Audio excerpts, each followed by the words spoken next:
I love your background too. Oh, it's very, you've got like neon and I got more earthy. Very good. This part and all will not come in the podcast, quite obviously. Sure. You been well? I've been well. Yes. I've been well, traveling a lot. Now back in Bombay. Okay. This week I was in the US 2 weeks ago. We were in Bali. And so lots of work, lots of cool things happening. It's like really the building time for us, working on a lot of IPs. So cool stuff. Yeah. Should we get going then, is it? Yes. Yeah, all good.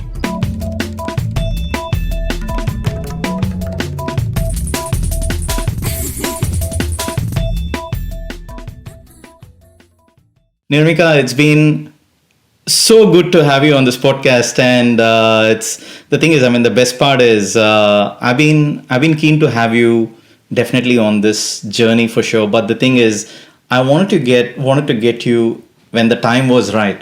I felt like, of course, I've been doing this journey all by myself for the last 3 years, and you're guest number 147 as of today. Wow! So this journey has kept me busy. So with my, with even before I started the journey, the research that I put in terms of, okay, the list of all the musicians and the list of all the directors who have worked with, so on and so forth.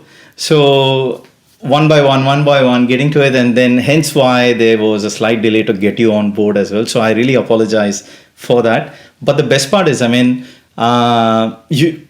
gladly accepted to come on the podcast. I'm so happy to be here. It's such an honor. You're on a beautiful journey of chronicling a very important time in history, literally. Because, we all are finite people in terms of our finite contribution to this world. And some things are going to be timeless. The richness of the wealth of the ideas that you have been able to sort of, consolidate into a chronicle. I think that's a fantastic idea. It takes a lot of effort. So hats off to you, Chandar, for committing to do something of such a huge scale and enterprise, variety and diversity. So more power. I'm very, very privileged to be here. You're being very kind. And also you've been super kind by even, just literally accepting the fact that it was such a short notice to say that.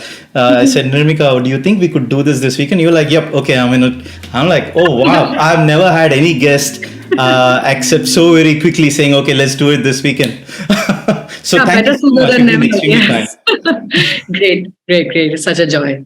Amazing. So I have a lot of stuff to talk about and discuss about rather with yourself to get your insights on things. And the best part is what got me even more excited about the fact of having you on this podcast is the fact that I'm getting someone to give insights about Sir's world, which is slightly away from his musical world. That's the perspective that I would love to hear more as well, because we all know that the stuff that he does and the music that he does and things like that, but beyond music, what does he do? And you obviously closely work with him and you'll have lots to share about. But before we dive into that, I would like to get a bit about the journey of yourself. I know you have a great following yourself, and then you believe in women empowerment, and I think it would be amazing if you could share a bit about your own journey from where it all started and where you are at as of today, and what keeps you motivated, what keeps your enthusiasm levels high. Sure, absolutely. Thank you. I'm happy to introduce what I'm doing. So, again, my name is Nirmika. You've introduced me there. I've been a journalist for 12 years now. I studied to be a journalist, and I wanted to work in the creative sector. And I knew that I chose journalism back then because I wanted to contribute to creativity in whatever format as possible. At the same time, I always had like a parallel career of being an artist. So that's a part of me that I've always kept very close to my heart and very close to my purpose of being this creative soul, that I have to keep my artistry alive. So back in the day when I was in college, I also had a band. I sang, I wrote songs, released an EP, performed a lot. Along the way, I realized, while I was being a journalist. So my day job would be of a journalist, and my evening moonlighting would be of an artist. And a great opportunity came when I joined Hindustan Times back in 2011. That's when I really cut my teeth in the business, and then I joined Rolling Stone 4 years from then. So I've been with Rolling Stone India for 8 years. So I'm the executive editor at Rolling Stone India, which is a great, process for me, in the creative industry, because I've been able to find my groove as somebody who's in the epicenter of creativity and also business, and how to make the creative industry more fertile for enablement. So I found my purpose, Chandar, in understanding that Amazing. whether I'm a journalist, an artist, a writer, an enabler, my job is to demystify creativity. Whether it is for budding people, emerging artists, business people who don't understand creativity, or creative people who don't understand business, or for established artists as well who want to really envision a future for themselves beyond what they're doing in the here and the now. So that is my purpose. My purpose is to demystify creativity, and everything else just feeds into this larger purpose, whether it is empowering women. We just did a beautiful event called Women in Creativity Honors, where we brought together women from different sectors together to really hang and exchange ideas. So that's my space. I want to be the connector of dots. I want to be the person who is a catalyst. And I'm so privileged that I am slowly and surely, and I feel very proud to say it, becoming the person I always wanted to become. And these are small steps that we're all taking. And I get by with so much help from my friends, including you. Oh wow, so very well said. So amazing, amazing. One of the things that you said was the purpose. I mean, for me personally, I mean, I still feel that sometimes I still wonder. This could just be myself, or I could be talking on behalf of others too. Finding the purpose. As much as I absolutely love what I do, and love the stuff that I work on and things like that, there are moments when I feel like, have I found my purpose? I know we are probably getting a bit deeper in this, probably the spirituality path or whatever. But the thing is, I mean, it's amazing that you said that you have found your purpose. So how has the quest been to find the purpose? What a great question. A very, very important question also. The quest has been of trying and doing everything possible. You will not realize your purpose from day one. I've done everything in music imaginable. I've been a karaoke DJ, singer. I've played at birthday parties. I have sung at weddings. I have written songs. I have hosted events. And then I've also been a journalist. I only found my true purpose as a catalyst or as a creative entrepreneur after having tried everything. You have to be on a journey of doing. I think the purpose also is discovered by doing. If you won't dirty your hands in all the messy things around you, you will never know. And that's what I tell everybody, young people, old people, just keep doing and learn to fail as soon and as quickly and as many times as possible at the start of your journey. So failing becomes just second nature to you because you learn from your failing. So I never look back any of my setbacks as, oh my gosh, I'm going to be in trouble. It's okay. Thank you. Next. Thank you for the learnings. What's next? So I think the purpose was found there. And the purpose of demystifying creativity comes naturally to me because I personally went through the purpose of trying to demystify it for myself. When I started out, I knew that I had something to do, something to give in the arena of creativity, but I didn't know what. I knew that I didn't want to be a studio artist. I knew I didn't want to be a playback singer. I knew that I did not want to be a business person alone. But having realized that there was a deficit, there was a problem that needed to be solved, kind of aligned my purpose with what I really wanted to be. So you also start out by identifying problems that you have personally faced, and then you want to solve it. So it comes from, I think, a very personal place also, I'm very confident that everyone can find their purpose by giving at least a year to doing everything to the best of your abilities. There's no chance that you will not find this. So amazing. Amazing. And what is it like to be the executive editor at Rolling Stone? Oh, it's a very privileged, because of the opportunities, and an extremely challenging job. I wear that title with a lot of responsibility. There is a lot of responsibility in being the voice, the tastemaker, the foreseer of trends, and also to do justice to the length and breadth of talent that we have in this country in terms of just coverage of it, and how to have an objective eye, how to support certain sectors, and apart from that, how to also make this creative field. And I often say it because I think journalists need to learn business. Journalists need to know where you can deploy funds so that creativity is funded. Right? Back in the day, journalists didn't have to bother with revenue and business and, being like a business person. I think now it's mandatory for anybody and everyone to deploy funds in the right direction. It's all a job, because all said and done, art needs patronage. And if we can direct, be the connector of dots of the many things, because as journalists, we are well connected, we know people. If we can find right ways to fund the right people, I think that's when you feel really, really happy and fulfilled. Amazing. So good. And then how do you balance your day? Rolling Stone one and plus all the other stuff that we do, and then AR Sir stuff. I How do you mean, split your day? it's quite crazy. Of course, with AR Sir's work, it's as and when. And, being the mentor and the guru he is to me, I think that is always been something that gives me fulfillment. And most of that will happen, maybe in the night or over the weekends. My other work, I really don't have like these watertight compartments, Chandra. I think because we're creative, right? Like I have these fluid categories. I do prioritize my work every day because I know what's most important needs to be get done at the, at the first half of the day. Everything else is timed accordingly. But I also realize that like many creative people, I have always been multitasking. So I do get this question about how do you juggle things, but it has become second nature. So I am a lot more wired, I feel, than most people. Yes, it does take me a lot of time to even sit back and relax, but these are occupational hazards, man. If you've set out to do many things, of course, you're going to be a different person who's a little crazy. So I do tell people, I may be eccentric, a little crazy, stay with me, but we'll find like a way through this. So the juggling is mostly of prioritizing what's important. So amazing. So good.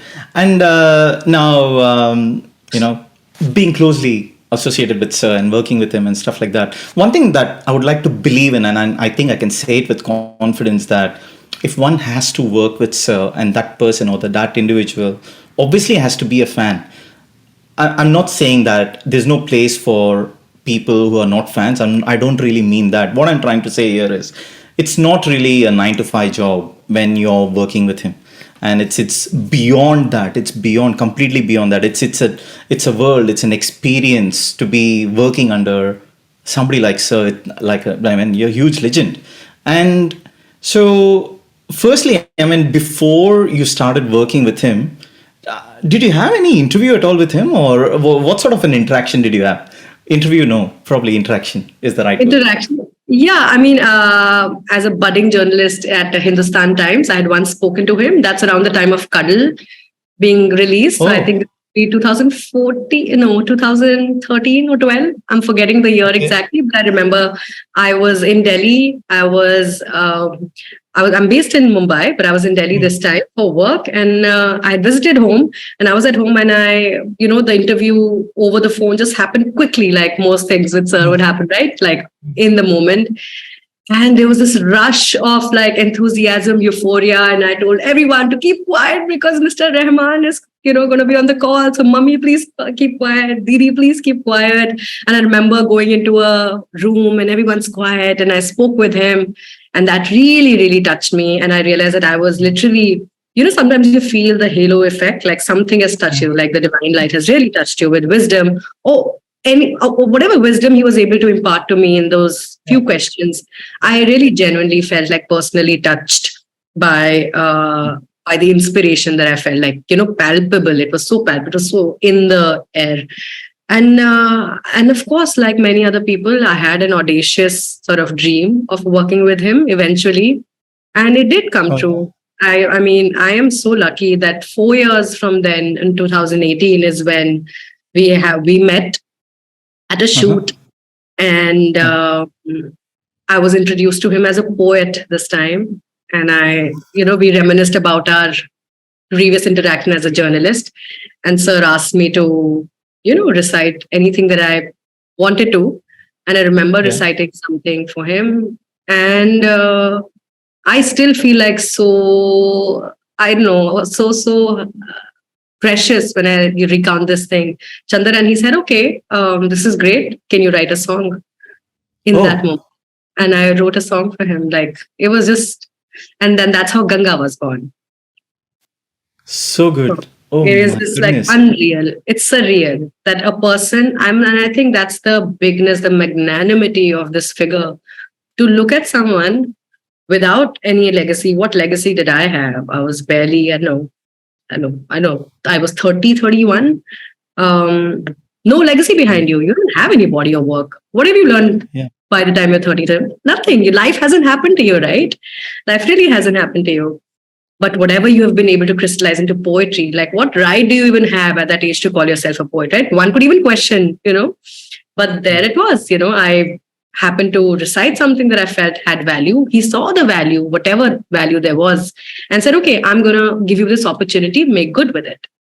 Isn't that Mm-hmm. amazing? How, like, you have to be of a different, you know, fabric of a human being to realize that this has the potential of talent, even if there isn't any talent. But if this person is Mm. put in the right climate with the right, inspiration, lots of things can happen. And that's how we connected. And since then, it has been no looking back.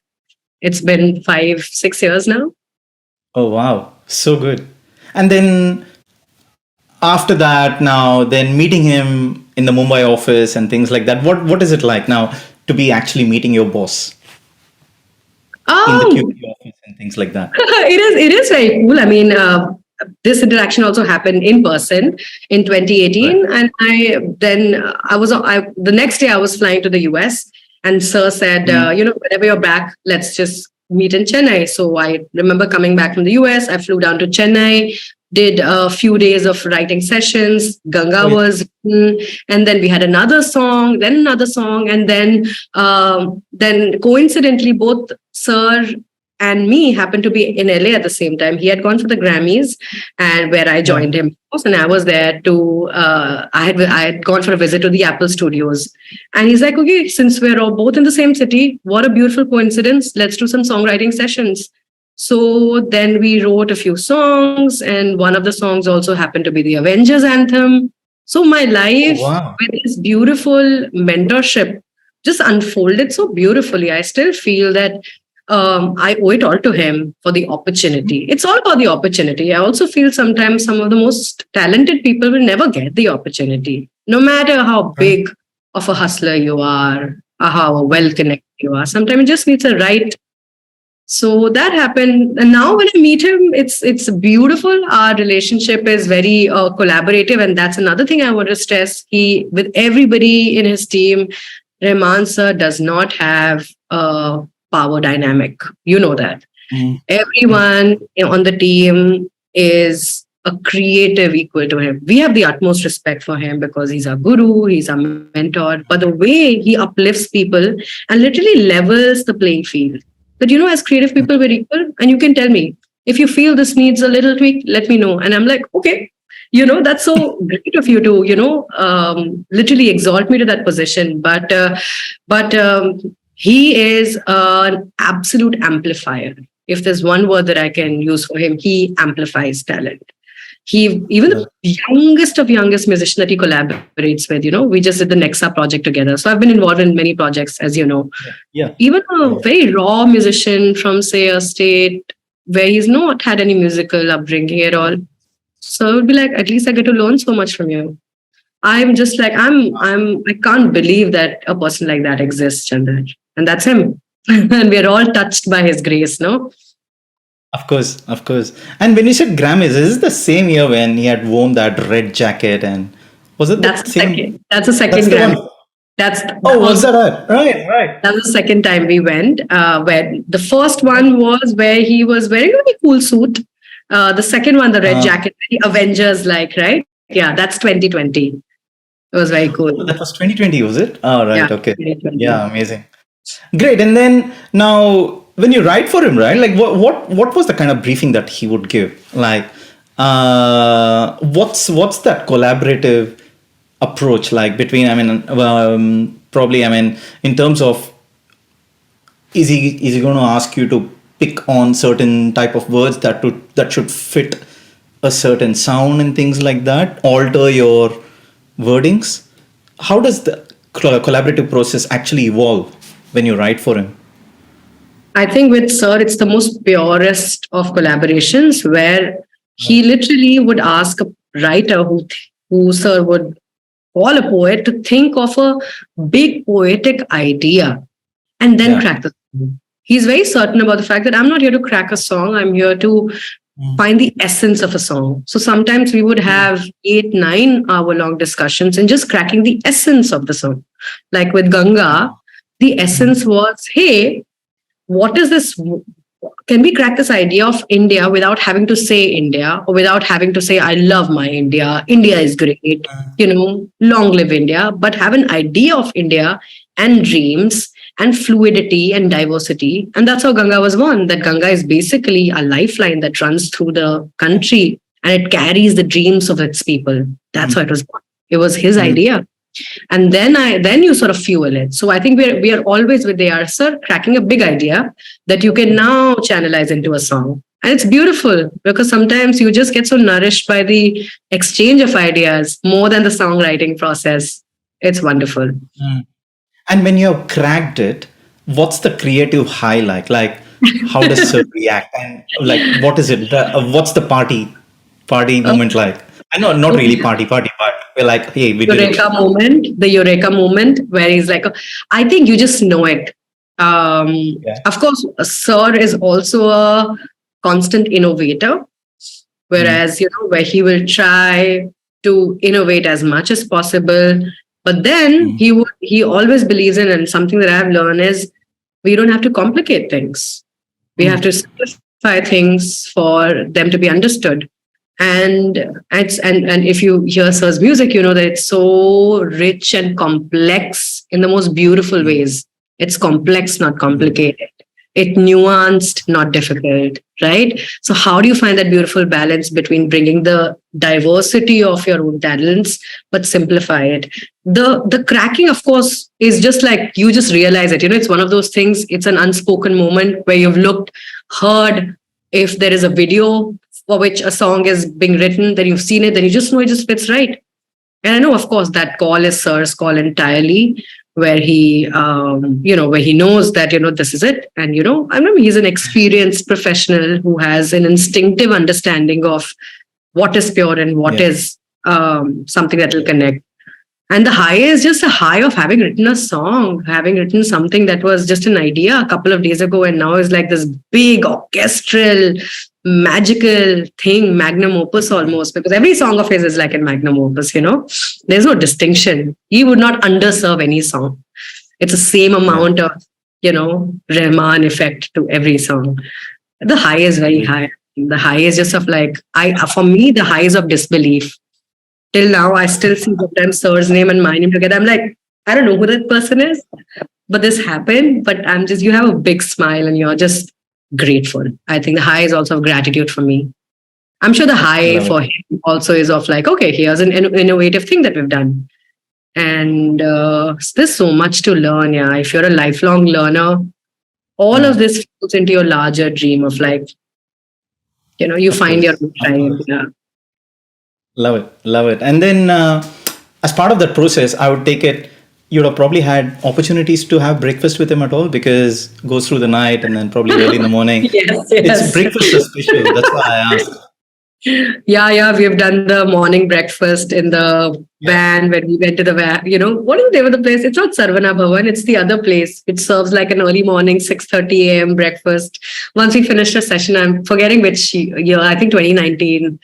And then, I think all of us, Amin was also around. Amin and Khatija, we all just got into the van. All of us, we went for breakfast. And of course, we have to be very careful about the fact that everything's like, is all curtained so that people are not like hounding him on the streets. But it was amazing. We had some pongal in the morning. Yeah.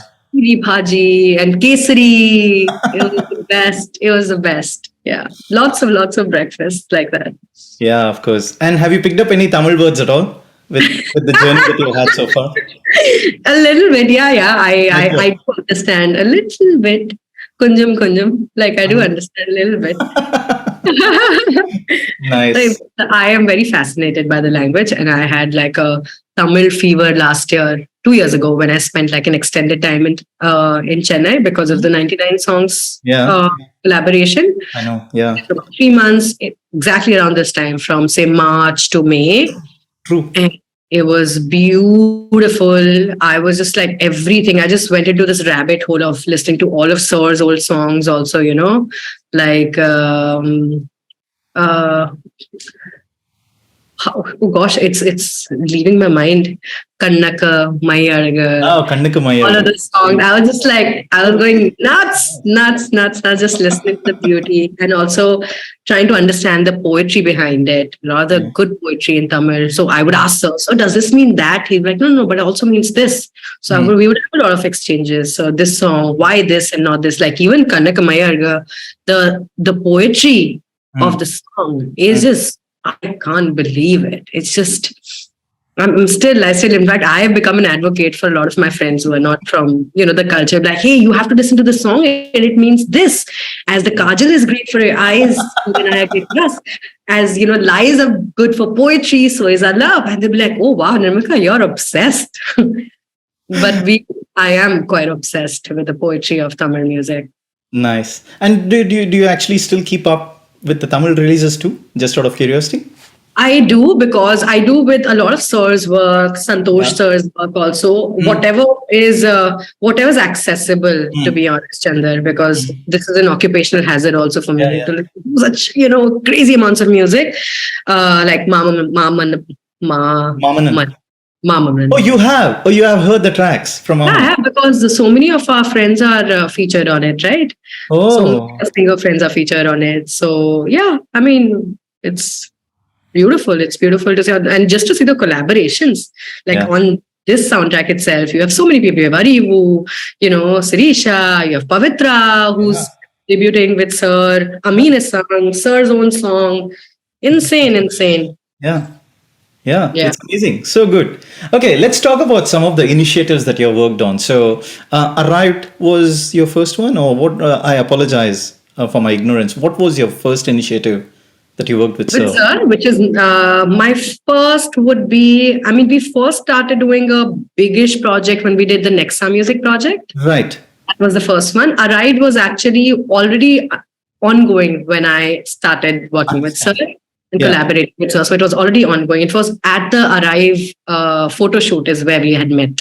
Uh-huh. So and then discussed the idea of that song Ganga. When I speak about that was 2018. So our Yeah. first big, long-term project, which was literally the discovery of talent, was the Nexa music project, Right. where it was a nationwide. It is actually it's in its second season right now. Yeah, You yeah. know, the first season, of course, we had started working together. So the job, it was mostly of curation. There was also a Rollinstone partnership. I was also closely sort of, an extension of Sir's ears and eyes in Mhm. sort of, discovering these beautiful, talented musicians from around the country. So that was amazing because it went on for like 12 months. We Mm. went around the country. We discovered over 1,000. That was the first season. About 1,000 Yeah. entries. Out of those, Wow. 24 were selected. All 24 got a chance for their songs to be produced and videos to be made. Out of Wow. those 24, 4 people were declared super winners. I Mm. had the honor of writing that super winner song, which Sir had collaborated on. You Got Me. And the whole process, Chandra, I can't tell you, was just we just knew this talent with the right kind of mentorship will just find the best places to be placed eventually. And now when you see Sir, so many of those people are still collaborating with him. Nisa is now Oh, touring with. yeah. Oh, Nisa Shetty, right? Nisa was from the Right. super winners of the Wow. first Okay, season of yeah. Nexa. So for Right. me, it comes full circle. I feel so grateful that you can see these were people that, I mean, it'd be so bad for us to say we chose. I never use that word. They were deserving of that talent. They were contenders of deserving that beautiful spot, and they deserved it, and they took it, and they seized the opportunity. And look, and now second season is going on, Mhm. and the 24 winners were selected. And they were also on the cover of Rolling Stone recently Right. in Feb and March, and 4 winners were announced last month. So now the collaboration with the 4 winners is happening. So it's like an ongoing thing. That's one of my most sort of very heartwarming projects that I work with, sir, because we deal with so many young people in it from. And most of the talent is coming from, say, Nagaland or Ahmedabad, cities where we don't know. Do we know of jazz bands from Ahmedabad? We don't. But last time there was a jazz band called Heat Singh from Ahmedabad that won it. It's phenomenal to be working on projects that otherwise we get so stuck in our own worlds of either as professionals serving a very a very narrow and not wide project. Okay, that's okay. We have to write this, do this, but when you really expand your horizons and oh my gosh, this also exists, that also exists. That was great. So that was that, and there've been so many others. There've been Future Proof series that I've been working on. Sir's Lamask project, of course. Even 99 songs and a lot of things that Sir keeps building. The BAFTA Breakthrough project, which is also a mentorship series. Lots of them were just, I feel, only just done. Amazing. So good. I definitely want to touch on 99 songs for sure. But one of the things I remember right after the release of 99 songs, when Sir and I were having a chat, he said something that is I very vividly remember. He said, "We're all as a team working towards a certain vision, and this is for 99 songs. And if that is received well and it does well, it's for the team. It's team effort. But for any reason, if it doesn't do well, and it's my failure, and I will reflect and I will move on from there." And I was really touched. And that's the kind of leadership skills he has. I mean, that's just a small 0.001% of everything that he does. But I'm curious to know, what are some of the leadership skills that you have noticed from Sir, and then that's something probably you got inspired and something that you would take it on board too. I mean, is there anything that you want to talk about more from his leadership perspective? Yeah, I have goosebumps and just sort of thinking about it right now. Absolutely. I've learned so much. I think just leading my own team at RS and the other projects that I do has been literally a function of what I've learned from Sir. Number one is to be a benign leader that really takes into account everybody's perspectives. That's something that I've learned from Sir. That you may know how to lead, you have the wealth of experience, you know what works, what doesn't work, but at any point you have to have your finger on the pulse of the nation, of the consciousness of people around you or your team, because of just the fact that they're in your team means that they are people with insights and with opinions. And Sir enables everybody. So I think the aspect of enablement, I want to be that person. I want to literally emulate Sir in being an enabler. Also, I've seen the empathy quotient and the emotional quotient that Sir displays is of another level. The empathy that, look at the number of projects he's leading and the number of people that he's dealing with. There's a lot of people management there. People are nothing but emotional beings. We're not always rational. We're not always objective. We all have our own aspirations. But the way Sir nourishes aspiration, that's the word. He nourishes aspiration. I've had so many entrepreneurial dreams and audacious dreams that I've had the privilege of discussing with Sir, and just his absolute enablement that, yeah, sure, go for it. You will not know until you try it. Go for it. You feel you're convinced, you're meant for bigger things. And that's something that he tells everyone. You're meant for bigger things. And I'm like, wow, this person is invested in my journey. Now that's a leader. That's how I want to be. That's how I want to be with everyone, whether in my team or elsewhere, where you just fuel them with the tools of creativity and show them the way. So yeah. And so much more, Chandar. Every conversation, you just want to be like, if I had a little bit of Sir, Love it. And also, I mean, the thing is, I mean, with every interaction of his, uh, he's a man with a lot of ideas in his head, right? And obviously, you being working with him so closely enough, I mean, uh, how do you even register those ideas? Like he's like idea bank, just talking about things, and he does remember everything that he talks about that too. So how do you keep up with those? And then how do you prioritize on which of the ideas is going to make the cut and then work on it, and what excites him the most amongst 10 other ideas that he has probably brainstormed about? Sure. I think sometimes the filtering process is very natural. Right. Of course, we keep a very clean hygiene of whatever ideas are discussed. They're also noted down. We also keep a track of them. There's also like threads or email threads, or if they're parked in some document that we're maintaining. Sometimes it's a co-maintained document where we're just adding ideas, or the good old voice note with Sir. When I'm in person with him, I'm always some of the ideas are being recorded because you're also matching the pace of the thought process, right? And I feel that and Sir also follows, which I've learned from his, of prioritizing whatever is more immediate, Right. actionable, and requires a creative input in the moment has to be serviced first.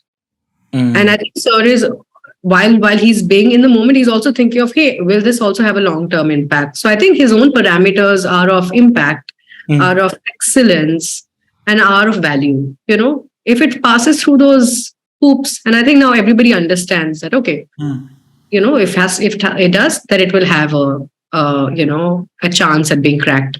And so many ideas have been born through this. Some take a few days, a few hours, others take a few months.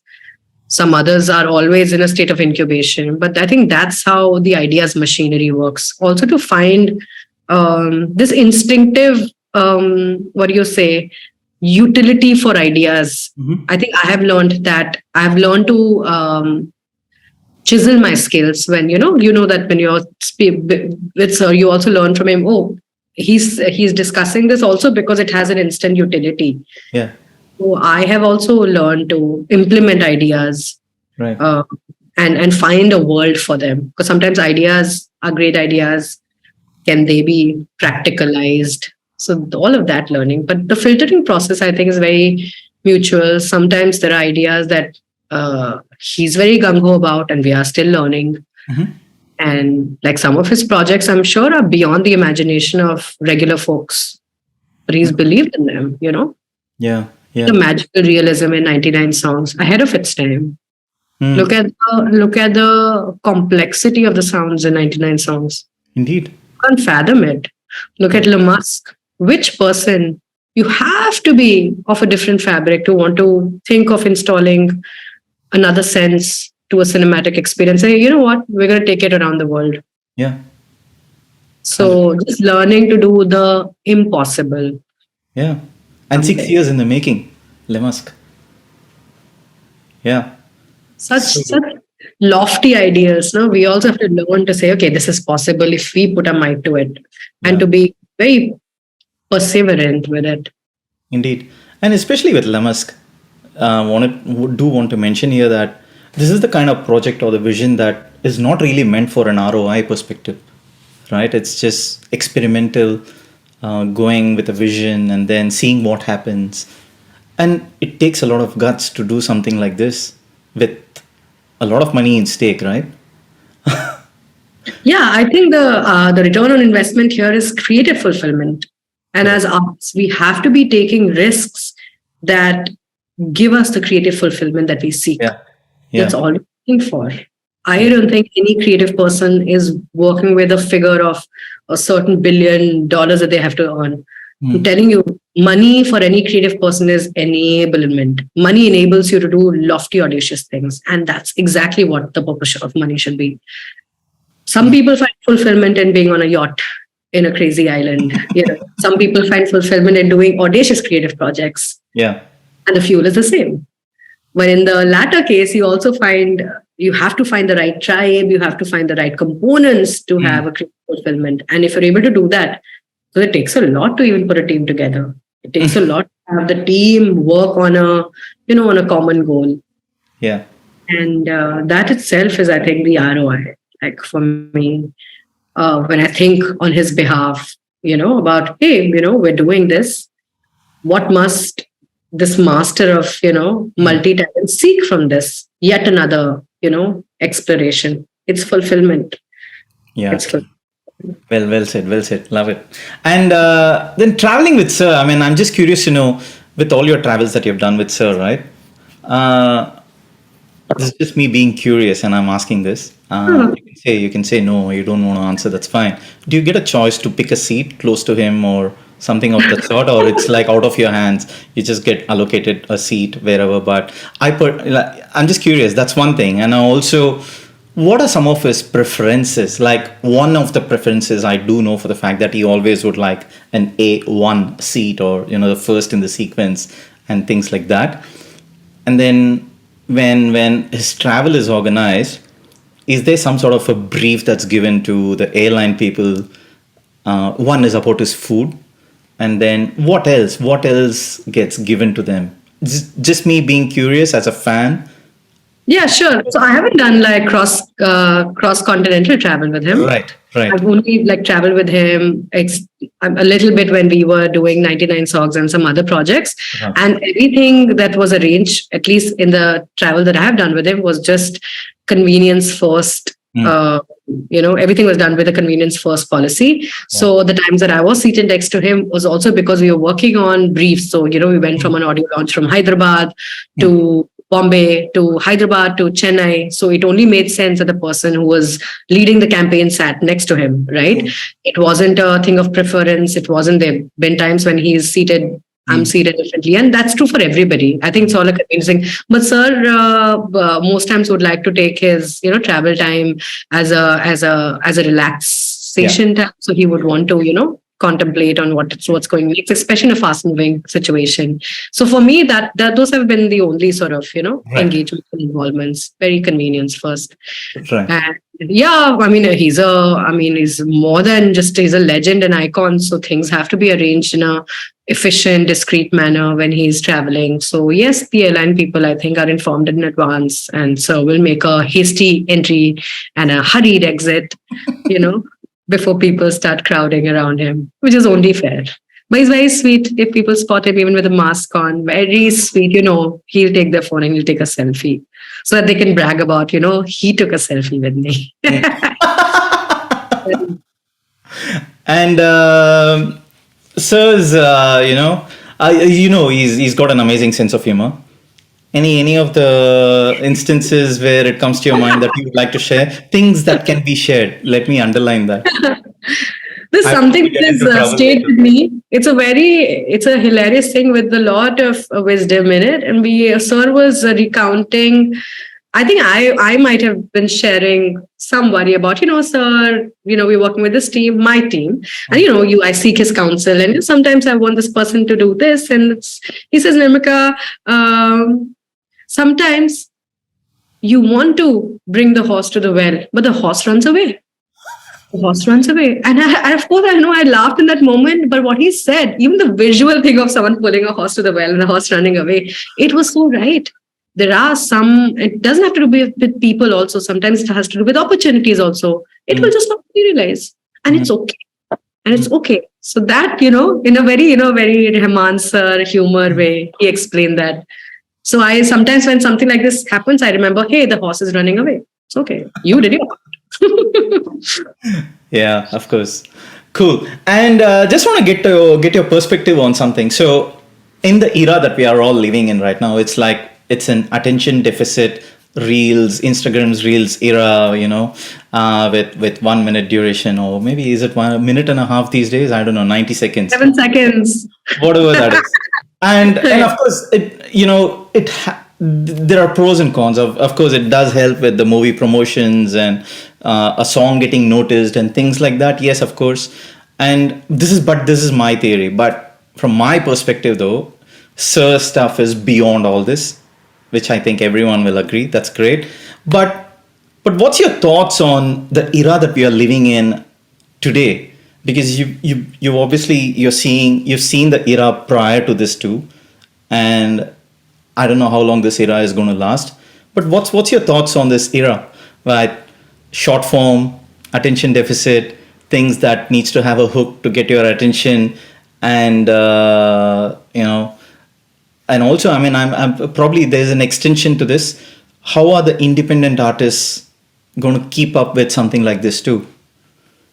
What's your Sure. I think it's yeah, it's a very, very significant question to ask of ourselves and of the times that we are living in, and the advancements that are influencing us and our behavior. So there are a lot of components to it, Chandar. I feel, firstly, any generation or any era has a primary channel of outreach. Back in the day, it was radio. In the 90s, late 80s, it was the TV, MTV, music channels. I'm just taking music as an example. And right now, the primary outreach channel happens to be social media. Okay, look at the great side, it's democratized everyone. Nobody now needs to be begging a head of a label or a head of a music channel or a music journalist or an editor. We don't have any power. Yeah. We are not gateways of curation. We are not opinion leaders who have now, the power over anything, because the broadcast channels are for everyone. So it's democratized. But the democracy has also led to the cluttering of so much noise. So there is also a problem of discoverability. The democracy has led to discoverability as a problem. Now, how do you combat that? I think with the sensory overload that we have today, vis-a-vis the times before this time, anybody who is distinct and who shows commitment and discipline to their audiences gets picked up real fast. True. This facet of artistry probably could have been hidden back in the day when you had, a channel head saying, okay, we'll promote 6 videos a week. How you are as an artist beyond that doesn't matter. So that's why people had like different lives, the artistic life. But I think right now everything's rolled into one. Audiences don't fall in love with your art. Audiences fall in love with the artist. And that's a big learning to know. We fall in love with the artist. We fall in love with people who have a story to tell, who we want to be investment, stakers in, where we want to be part of your journey. So I think that's the mold right now. Now, what has it done to... Now, the flip side is it's changed our behavior so much that as emerging artists or even people on social media, we're seeking validation from anybody and everybody. So our channels of validation seeking have just expanded. What it's going to do to kids and how the mental health repercussions of these times will pan out is for us to see, and they don't look great. Unless there are some channels of, I think, some curation for kids per se. I am very deeply worried about the effect that, say, even stuff coming out on, channels like Kim Kardashian's or Kylie Jenner's channel is impacting young girls who are 12, 13, and I've seen it firsthand. Think of something as simple as makeup. When I was 14, 15, you had no access to makeup. Your mother probably would make up once in a while, or you saw her wearing lipstick or, whatever, kajal. At best, you had access to, say, a lip gloss or whatever. Right now, a 14, 15-year-old girl in any part of the world has access to a range of makeup. You cannot stop them from wanting or seeking that, because that's become the norm. So the trends are worrying. I mean, I use this example just to, sort of expand on the point that it's not just music itself that is getting... Now, even in music, you'll find people with distinct, disciplined personalities in music, and people who realize, hey, this one's doing it in social media, so anybody can do it. So you have a lot of validation seekers whose art will maybe not stand the test of time, but let the audiences decide. For emerging artists, your second question about what they can do with these short attention spans of audiences, I think they should just ride the wave. I think it's easy for us that if now with AR Sir, he's a legacy artist, he's iconic, his music, because it has transcended generations, and there are very few like him who will ever, I feel like in a full millennia, like many millennia will get created. No, it is what it is. It's, once in a million chance of something like this happening. For other artists who may also be curating their own journeys in such a fashion, they have to cash in on whatever's current. People who go, you have to really ride the moment. How was Madonna able to do it in the 80s? The person just kept reinventing to cash in on every wave.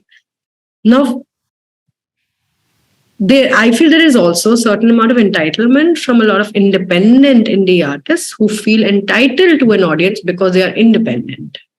And I think that the responsibility has to be of the artist to be so great and so meritorious that there is no iota of entitlement here. So it shouldn't be, hey, I'm indie, listen to me. Listen to me because I'm indie. Support indie. I don't want to support indie. I don't like using that word at all. I want to enable indie. If you're good and you're great, I want to amplify you. Why should I support you? We support people who are not of a certain caliber, right? That's where support is needed. So be filled with caliber. I think they should cash in and they should ride the wave, like how people back in the day chose the primary outreach channel. Right now, it happens to be Instagram and it is 7 seconds. So be it. The larger rhetorical question of why we are at this time, well, that's a question for all of us, of philosophers, technologists, politicians to answer why we are. It doesn't look that great to me, actually, considering that technology will continue to be so invasive that our behaviors will keep getting altered. It's difficult for me to stay still without having to see my phone every few minutes, and We're all having this problem. we're all seriously.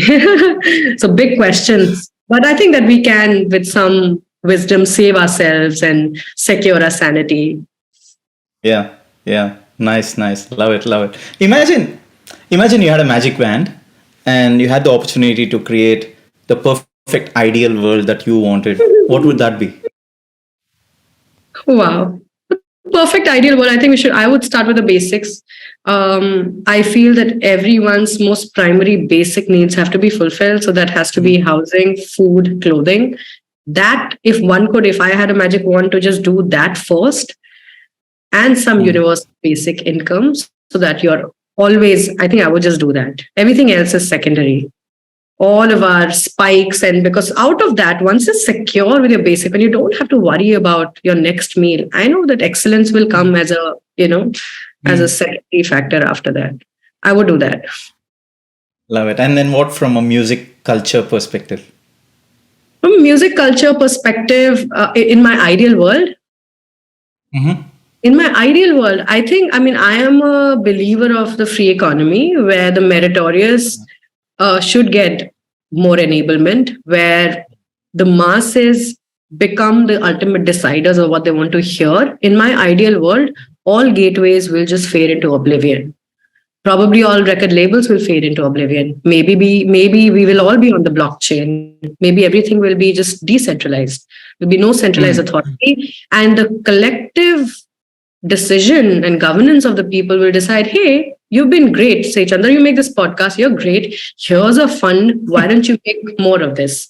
Instead of someone else commissioning it, which is actually the order of the day today, where the largest mass decides what the next wave should be rather than any authoritarian figure, even a creative authoritarian figure. Yeah, very true. Yeah. Let's take this imagination ahead. Imagine you're making this fictitious movie and you had Sir gives you the freedom to choose 5 of his songs for your movie. And what would those songs be? And then what would the movie also be? I know I'm putting you on the spot, but have a Oh man, I don't know. I mean, I still haven't developed a cinematic lens. Like songs. I mean, again, such a difficult question. But the song that have stayed with me, which I would want to want. I obviously didn't want to ask you what are your top 5 songs. It's just another way of asking. That's all. Sure. I'm being honest. Sure. I think we always go back to songs that influenced us the most when we were children, or the song that stayed with us. You remember, or you feel that there's less impact in your adulthood than the impact that you had as a child, right? So I remember, Sir's music from, of course, Rangila and Roja, the emotional quotient and the emotional potency of those songs, they'll just stay with me. I think these 2 albums, they just shaped and I remember I used to, as a kid, watch the videos on, either a super hit Muqabla or a Chitrahar back when I was in Delhi in the early 90s. I was very young. And I remember it did something to you, right? Just the Even from Bombay, when there is this lyric when he says, and I spoke to Mehboob ji about this lyric, ki, hum to lut gaye khade hi khade. Where she says, no kehna hi kya. Then she said, hum to Yeah, lut yeah, gaye khade hi khade. And I remember yeah. as a kid, it just hit me. The musical and the lyricism, the marriage of it. So I think for me, it would be songs from those three soundtracks for me. Mm, As someone whose native tongue is Hindi, right? yeah, My first yeah. ingestion of AR Sir's music was the Hindi version. Mm, mm. Would be Roja, would be Rangila, would be Bombay, and eventually, of course, Lagan. So songs from Yeah. those which have really moved me as a child who wanted to Mm, be like mm. when you're 8, when you're 7, you don't know what you're going to be, but you know what moved you. Yeah, And true. what a full circle to come back and to have the chance to work with him. I can't believe it. And I'm sure this is going to go on for the years to come as well, and I hope it never ends as well. It's an experience. It's a beautiful world to be in. And Definitely. then your recent Apple Store trip, was that with him too? It My was on the same day, wasn't it? no, no, I did not visit the Apple Store. I had a meeting with Mr. Tim Cook, so Yeah. that would that piece. Oh, okay, right. So it was on Yes. the not on the same day as Sir was there. No, Sir was there. Sir, yes, Sir was there for the party, and Sir was there for the Hmm. launch. I was not in the city during the launch. That was the night before. But the next morning, when I came to Bombay, I got a chance to meet with Mr. Cook. So yeah, we were there almost in the same day, not on the same day. And then Sir had to fly back to Chennai for another. Yeah. I remember, yeah. Right. And what did you talk to Tim? Just out of curiosity. Like, Yeah, what did you tell sure. him, or what was the interaction? You know what? So we, of course, we were interacting with him, and the question that I asked him was, again, I always ask people questions that are rooted in the childhood and what moved them. I asked him that Mm, about the one form or the one variety of music that moved him as a kid mm. that continues to be a driving force for him. So he spoke Right. about the music that he listened to in the, in the 70s, and how classic rock was such a big, mojo for Right. him. It used to be. So he spoke about that. It was very nice to know people beyond their Nice. business, Yeah. avatars. Very cool. Very, very humbling. It's a beautiful person. Nice. Love it. Love it. So, Nirmika, where is Nirmika heading from here? Like, what's your vision, and where do you want to get to? It's not an HR question, but I'm just out of Sure. curiosity. I'm happy to discuss. And I feel the more I articulate it and share it with people, the more I will become accountable to fueling this dream. I am in the process right now to build my own creative enterprise. So good. And yeah, so that's coming true. I'll be announcing it very soon. It'll be a Nice. full ecosystem that will hopefully fill the gap that currently exists in the artistic ecosystem, which is of a full stack management that looks at even preparation and strategy for artists in a way that's never done before, with a very trustful, angle to it. I'm also developing an offering which I'm very excited about, which would be Mhm. what I'm calling it is a starter pack model, because I work with a lot of Mhm. young artists, and I know I was a young artist once who literally had no clue about where do I begin. Mm. Nobody gave me a starter pack. I wish Chandra had a starter pack. I just figured out on my own. I still am figuring out on my own. So I'm building a starter pack for artists, because I think that artistry, creativity can be built into a starter pack, no matter what your stage is, no matter how much capital you have. I think it's not contingent on money. It's not contingent on stage. It's contingent, all you need is talent, discipline, and drive to be able to Mm. make something of your life. So I'm developing that. And that's because I have been so deeply embedded in the artistic ecosystem in India. And I realize that artists don't have that. There are some people who are able to get them gigs, but the need is not just to get gigs. There are some people who just get them placements somewhere, but the need is not that. There's nobody right now who's turning artistic ideas into practical concepts that can be executed, because Love it. we have so many artists, but we don't have enough entrepreneurs to fuel their dreams. Mm. And I Mm. don't want artists to take the horrible job of being entrepreneurs also in ways that are logistical and ways that require a lot of connecting of dots. Let the artists be creative people and become creative entrepreneurs. and let the dirty job be done by professionals. So I'm right now building that, a little infrastructure for artists. So good. And yeah, I'm looking forward to seeing that. Yeah, and definitely, I think we might have to do another podcast 2.0 after that flourishes. Oh, absolutely, absolutely. Looking forward to it. Superb. Superb. So, last part of the podcast. I was going to say message for Sir, but let's change it. Maybe dedicate a poem for Sir. Oh, I'm sure you'd be glad to do that. oh wow. Yes, absolutely. Oh my gosh. Huh, I'm just thinking of all the poems. Um, I've always felt that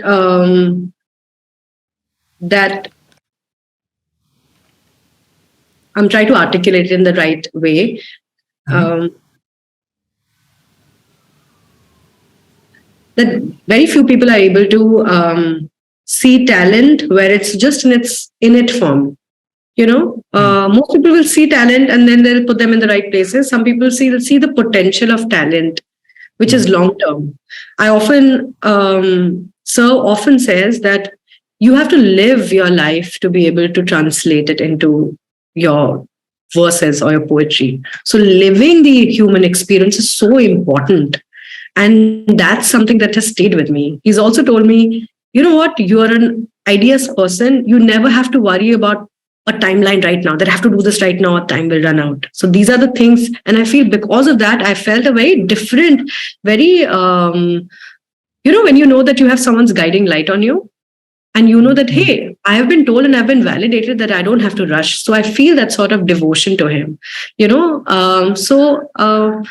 this one is called Pyar Beshumar. I will dedicate it to Sir and his ideas, to his family, and to everybody who's literally embraced me, and all of the funds that we have had and all of the creative endeavors that we have worked on together. It takes everyone to be. I also feel that to be somebody like a Rahman sir, it also takes the collective, whether it's your family, friends, extension, to give you the right sort of rocket fuel to be able to do that.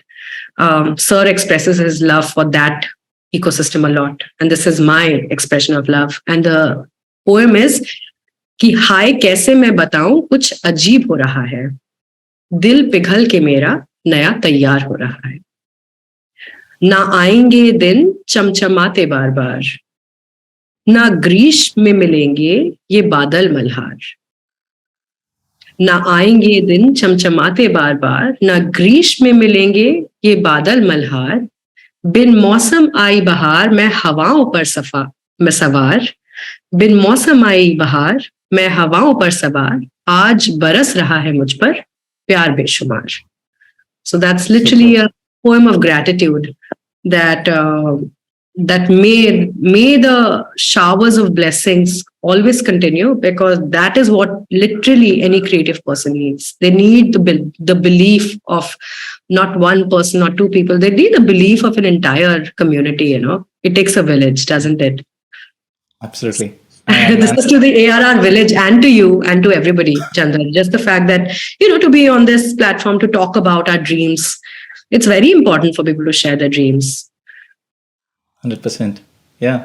And yeah, down the years, I mean, this might just bring a tiny smile, and hopefully, this helps the future generations as well. So, yeah, and I love it. I love this journey, and being a tiny part of this is just feels amazing. It's very fulfilling for me It's to be part of this journey. And then Sir's been very kind to let me do this. So I have to say thank you to him.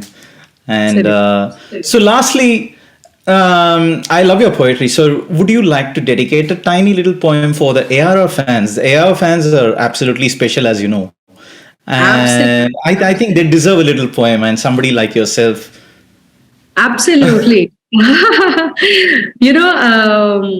There's this poem that I often recite, um, which is about changing the world. It's also the poem that I had written at the Firdaus Orchestra collaboration that Sir and I had. Yeah. I often talk about changing the world, and I think it takes so many drops to form the ocean, like you are forming the ocean of people who are listening to you. So I think together, you, the ARR fraternity, the I Love ARR podcast audience, they feel that they're in it together and they're changing something. Like you said, maybe it'll bring a tiny smile to people. Of course, it is changing the world for the better. So the poem is that कुछ ऐसे बदले दुनिया कि हर प्यार बेशुमार हो, हर ख्वाब बेलगाम हो. That may the world change in such a way that every love is, boundless, and every want is, there is absolutely no ties to it. तो कुछ ऐसे बदले दुनिया कि हर प्यार बेशुमार हो, हर ख्वाब बेलगाम हो. अगर आँच तुझ पर आए कभी तो दिल मेरा बेकरार. अगर आँच तुझ पर आए कभी तो दिल मेरा बेकरार हो. कुछ ऐसे बदले दुनिया कि हर मौसम में बहार हो. So that is my, message to all the fans who are watching this. Love it. Amazing. Nirmika, it's been an absolute pleasure to have you in this podcast, and looking forward to seeing you in person. I'm sure that's going to happen soon.